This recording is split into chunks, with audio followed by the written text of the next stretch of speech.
Hello everyone. उम्मीद है आप सभी बहुत अच्छे होंगे और आप लोग का जो प्रिपरेशन चल रहा है आरआरबी, एनटीपीसी, फिर कोई भी exam, group D, ALP, railway का कोई भी एग्जाम बहुत बढ़िया ढंग से चल रहा होगा। आप सभी के सामने हम अभी हिस्ट्री का कुछ प्रश्न लेकर के आया हूँ। इससे रिलेटेड एक क्लास हम लोग कर चुके हैं। आज जो टॉपिक है हमारा 18वीं सदी में स्थापित नवीन स्वायत्त राज्य, इससे रिलेटेड कुछ प्रश्न लेकर के आया हूँ। आगे फिर हम लोग इससे रिलेटेड ही प्रश्न लाएंगे। जब इस टॉपिक से खत्म होगा सारे प्रश्न, फिर हम लोग आगे बढ़ने वाले हैं। ठीक है।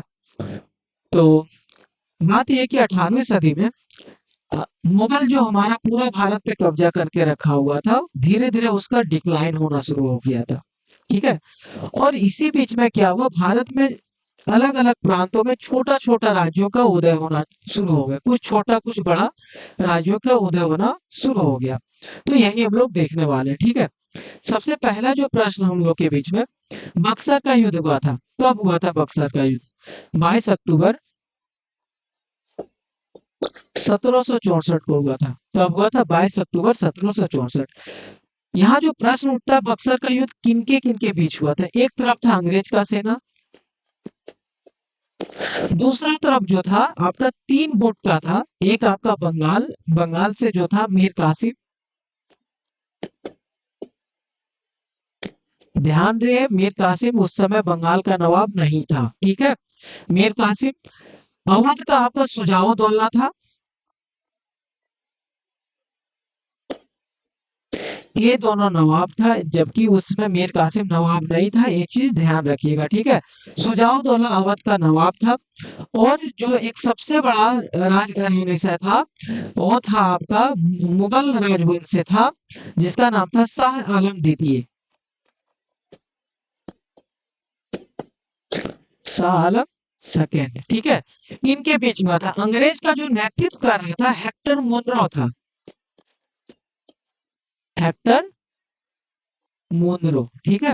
अंग्रेज सेना का नेतृत्व किसने कर रहा था बक्सर के युद्ध में? Hector Munro. किसने? हेक्टर मुनरो ने कर रहा था। कब हुआ था बक्सर का युद्ध? 22 अक्टूबर 1764 को हुआ था। इतना चीज आपको ध्यान में रखना। अब अगर यहाँ पे आप डिटेल जानना चाह रहे हैं कि क्या क्यों था बक्सर का युद्ध, तो पीछे चलना पड़ेगा। एक आपका बंगाल का नवाब, एक आपका दिल्ली का, और एक आपको अवध का नवाब देखना पड़ेगा। बंगाल का जो नवाब था उस समय मीर जाफर था। अवध का जो नवाब था उस समय सुजाउद्दौला था।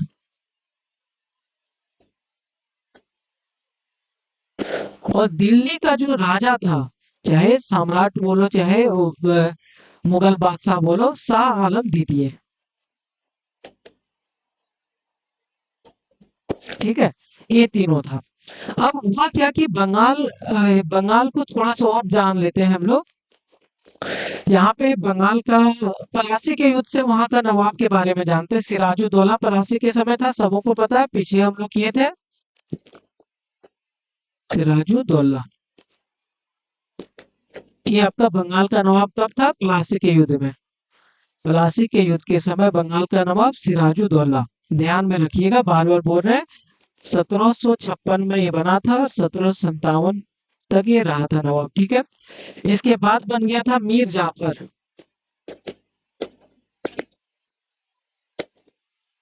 1757 से 60 तक।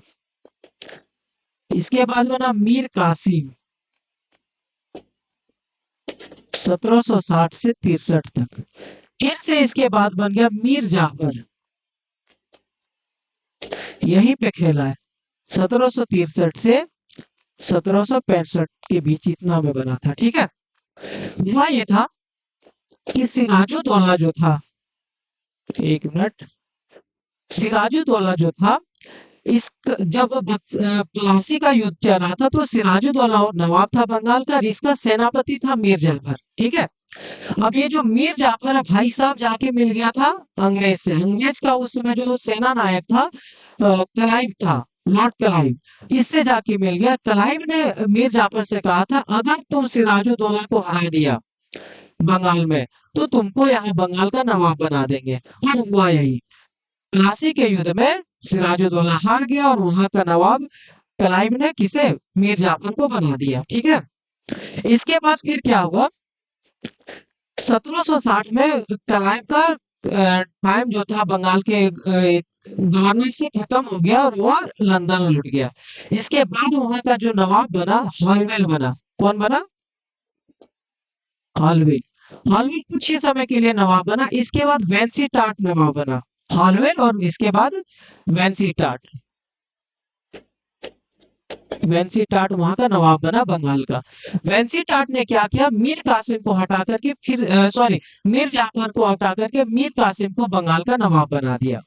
मीर कासिम एक्चुअली में सिराजुद्दौला का अगर कोई उत्तराधिकारी एक्चुअली था बढ़िया तो मीर कासिम था, क्योंकि मीर कासिम को अंग्रेज का नस नस पता था।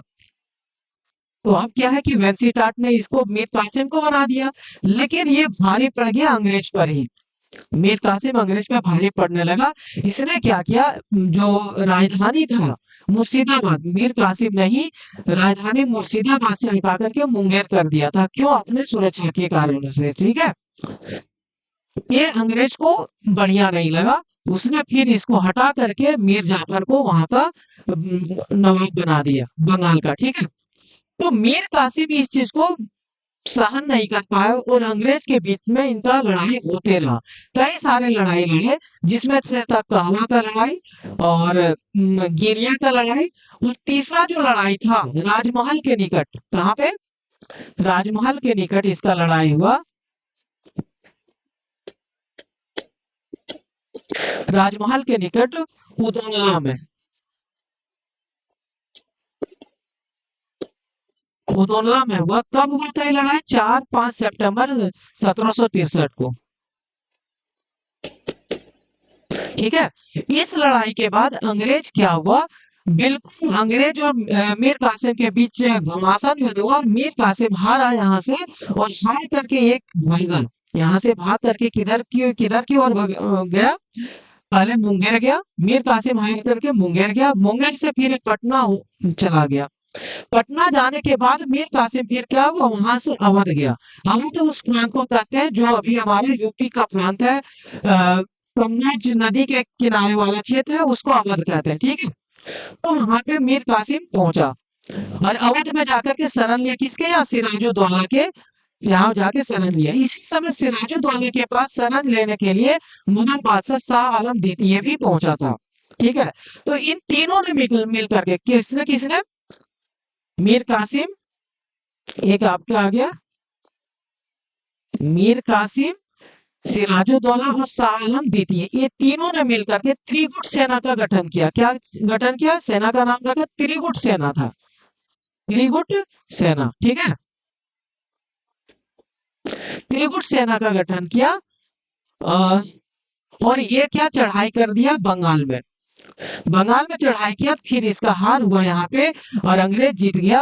अंग्रेज का सेना का नेतृत्व कौन कर रहा था? Hector Munro. कौन कर रहा था? Hector Munro. इसको ध्यान में रखिएगा। ठीक है, बक्सर के युद्ध में हेक्टर मुनरो कर रहा था, ये बहुत ज्यादा जरूरी था। तो इस तरह से आपका बक्सर का युद्ध हुआ था। किस युद्ध ने भारत में ब्रिटिश उपनिवेश की नींव रखी? प्रश्न हमारा, किस युद्ध ने भारत में ब्रिटिश उपनिवेश की नींव यानी जड़, किस युद्ध से जड़ फैला इसका? तो प्लासी का युद्ध। किस युद्ध से? प्लासी के युद्ध में इसका जड़ फैलना शुरू हो गया था। कब हुआ था प्लासी का युद्ध?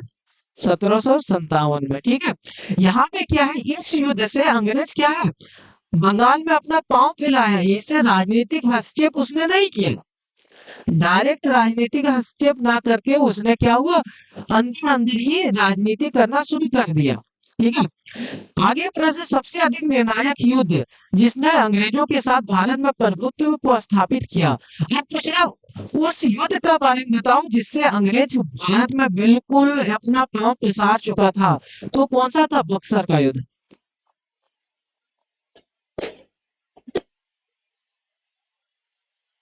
ठीक है, बक्सर के युद्ध के बाद अंग्रेज बिल्कुल भारत में अपना पांव पसार चुका था। ठीक है, ध्यान दीजिएगा, दोनों प्रश्न सिमिलर लग रहा है लेकिन दोनों का आंसर अलग अलग है। ठीक है, अब कैसे पसारा हम लोग आगे देखेंगे। वह युद्ध जिसने अंग्रेज को बंगाल, बिहार, उड़ीसा का निर्विवाद शासक बना दिया। अब देखो, अभी वो व्यापार कर रहा था, अब क्या है, बंगाल, बिहार, उड़ीसा ये भारत का उस समय, और अभी भी ये बहुत इंपॉर्टेंट क्षेत्र हुआ करता था। उस समय तो बहुत इंपॉर्टेंट क्षेत्र हुआ करता था, बंगाल, बिहार, उड़ीसा। अब यहाँ का शासक कौन बन गया? अंग्रेज। किस युद्ध से हुआ है? तो बक्सर के युद्ध से। किस युद्ध से हुआ था? बक्सर।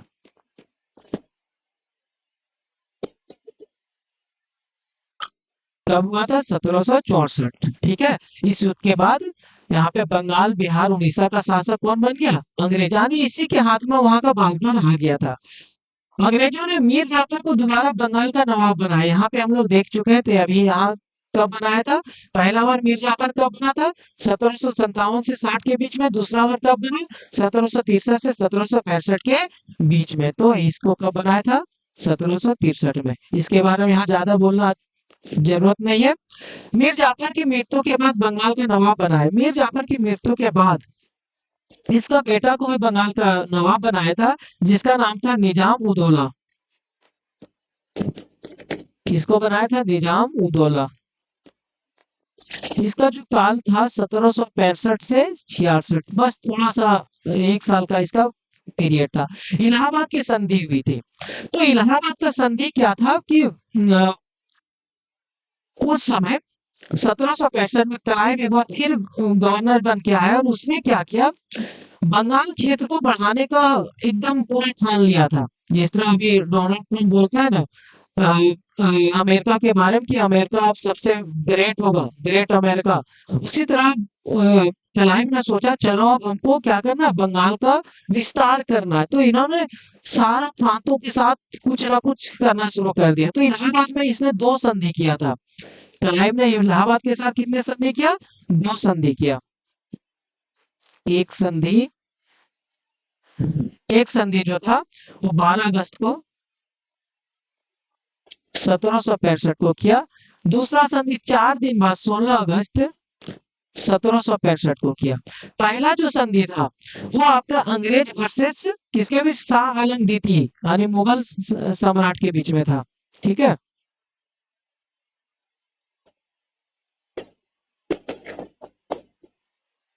अंग्रेज वर्सेस शाह आलम द्वितीय, शाह आलम सेकेंड। दूसरा जो था आपका, दूसरा जो संधि किया था इन्होंने, अवध के नवाब सुजाउद्दौला वर्सेस अंग्रेज।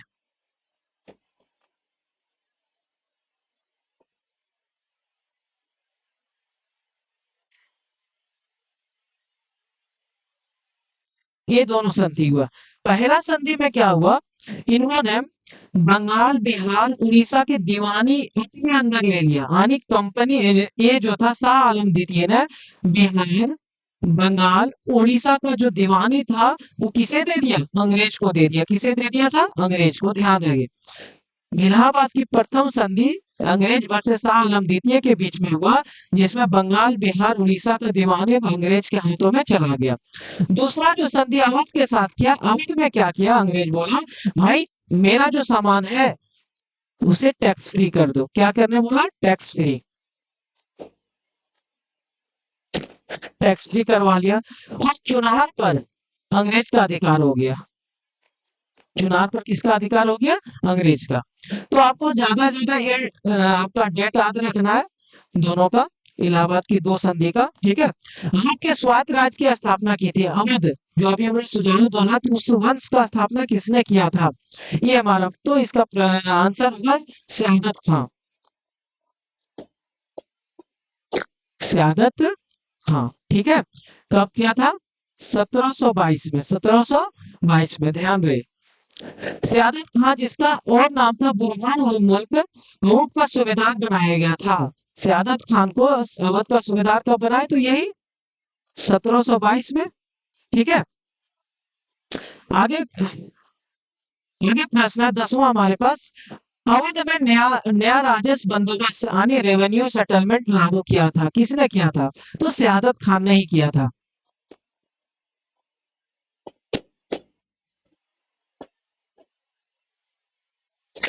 कब किया था? 1723 में किया था। कब किया था? 1723 में राजस्व बंदोबस्त स्थापित किया था। हम बार बार दोहरा रहे ताकि आपको ये समझ में आए और आपका दिमाग में छप जाए, सारा आंसर ये ऐसा छप जाए, ठीक है। सयादत खां की मृत्यु के बाद अवध का नवाब बनाया गया था, तो इसके बाद इसका दामाद सफदर जंग को बनाया गया था। सफदर जंग को बंगाल का नवाब बनाया गया। सयादत खान का जो मृत्यु है 1739 में हुआ था। इसके बाद इसका दामाद बना 1739 से लेकर के 54 तक, 1754 के बीच ये बंगाल का नवाब बना। अवध में लखनवी तहजीब जिसके समय में विकसित हुआ था, अवध में जो है लखनवी तहजीब किसके समय में विकसित हुआ था? ये हमारा प्रश्न सफदर जंग के समय में हुआ था। पूछा हुआ प्रश्न है, ध्यान रहे, ये प्रश्न बार बार पूछता है, ठीक है। किसके समय में हुआ था? सफदर जंग के समय में। कौन हुआ बादशाह जिसने सफदर जंग को वजीर का पद दिया था? तो मोहम्मद शाह ने दिया था। मोहम्मद शाह ने दिया था, 1748 में दिया था वजीर का पद। किसे? सफदर जंग को, ठीक है। सफदर जंग बना कब था? 1739 में, ठीक है। आगे प्रश्न है आपका, इलाहाबाद की संधि के बाद रॉबर्ट क्लाइव ने मुर्शिदाबाद का उप दीवान किसे बनाया था? इलाहाबाद की संधि के बाद रॉबर्ट क्लाइव ने मुर्शिदाबाद का उप दीवान किसे बनाया था? तो इसका जो आंसर हो जाएगा आपका मोहम्मद रजा खान। मोहम्मद रजा खान को बनाया। किसे बनाया था? मोहम्मद रजा खान को। ये जो है मोहम्मद रजा खान पहला और अंतिम नायब सूबेदार था। नायब सूबेदार, पहला और अंतिम नायब सूबेदार था बंगाल का, ध्यान में रखिएगा, ठीक है। कौन? मोहम्मद रजा खान, ठीक है। आगे सफदरजंग की मृत्यु के बाद अवध का नवाब बना। सफदरजंग की मृत्यु के बाद अवध का नवाब शुजाउद्दौला। हम लोग इसके बारे में, शुजाउद्दौला के बारे में बहुत कुछ पढ़ लिए पीछे। शुजाउद्दौला, इसका अगर बात किया जाए तो इसने जो लड़ाइयां लड़ी, एक क्या है, पानीपत में इसने भाग लिया था, पानीपत। और इसमें जो साथ दिया था, किसको दिया था? मोहम्मद शाह अब्दाली का।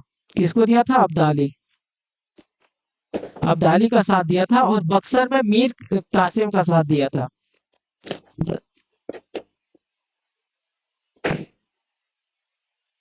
मीर कासिम का साथ दिया था, ठीक है। किसने? शुजाउद्दौला ने, ठीक है। सफदरजंग का मृत्यु कब हो गया था? 1754 में। तो ये बना कब? 1754 में बना था, ठीक है। फैजाबाद से लखनऊ राजधानी स्थानांतरित करने वाला अवध का नवाब था। अवध का जो पहला राजधानी जिसमें था वो फैजाबाद था। यहाँ से लखनऊ किसने राजधानी को स्थानांतरित किया था? ये हमारे पास प्रश्न है और इसका आंसर होगा आसफ उद्दौला।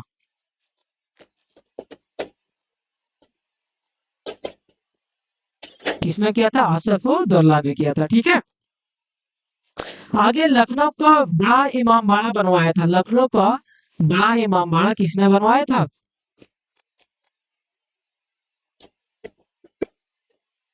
आसफ उद्दौला ने ही बनवाया था। कब? 1784 में बनवाया था, ठीक है। इस जो है बड़ा इमामबाड़ा का खासियत क्या है? इसमें एक भी पिलर का प्रयोग नहीं किया गया है। एक भी पिलर का प्रयोग नहीं किया गया। और इसको बनाने का उसमें जो मकसद था, मुहर्रम मनाने के लिए। किसको बनाने के लिए? मुहर्रम। अवध का अंतिम नवाब था, तो अवध का अंतिम नवाब आपका वाजिद अली शाह था।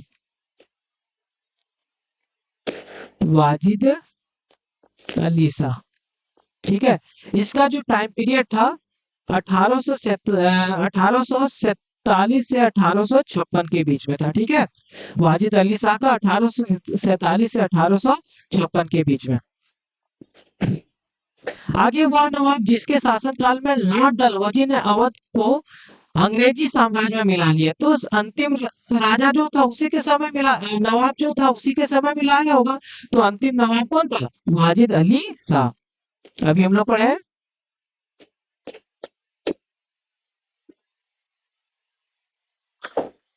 इसका पत्नी का नाम था बेगम हजरत।